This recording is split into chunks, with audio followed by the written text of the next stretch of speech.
નમસ્કાર ખેડૂત મિત્રો, આજે આપણે ધાનેરા તાલુકાના સિલાસણા ગામમાં આવેલા છે, જે આપણા પ્રગતિશીલ ખેડૂત ભરતભાઈ પણ આપણી જોડે છે, જેમને કપી ક્રોપનું બનાસની વેરાયટી કાળગડાની અંદર લગાવેલું છે.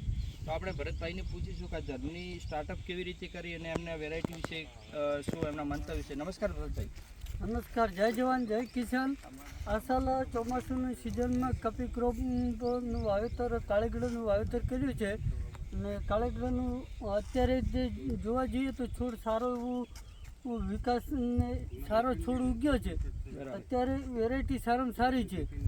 પાછળ જતા એવી આશા રાખીએ કે ઉત્પાદન બી સારું આપે. અને ઉનાળે પણ અમે બનાસનું વાવેતર કરેલું હતું. ઉનાળે પણ સારામાં સારું ઉત્પાદન આપ્યું હતું. જે ખેડૂતને સંતોષકારક ઉત્પાદન આપણે માનીએ એવું અમને ઉત્પાદન મળ્યું હતું. બરાબર.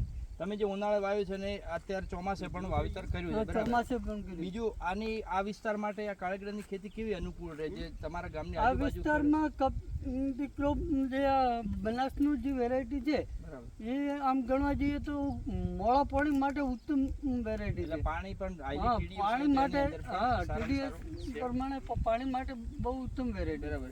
આ 25 દિવસનો ખેડૂત મિત્રો ક્રોપ છે. તમે જોઈ શકો છો કે આની જે ફૂટા વાવી જોઈએ વેલાની પણ ખૂબ સરસ છે. એકદમ ફ્રેશ છોડ છે. હાઈલી TDS પાણીમાં પણ તમે આ વિડીયોના માધ્યમથી જોઈ શકો છો કે એક સમાન ગ્રોથ અને એક સમાન છોડ, એની ફ્રેશનેસ પણ ખૂબ સારી છે. તો તમે વાવેતરનો પ્લાન કરો છો તો અવશ્ય કપી ક્રોપનું બનાસનું વાવેતર કરવું. ધન્યવાદ.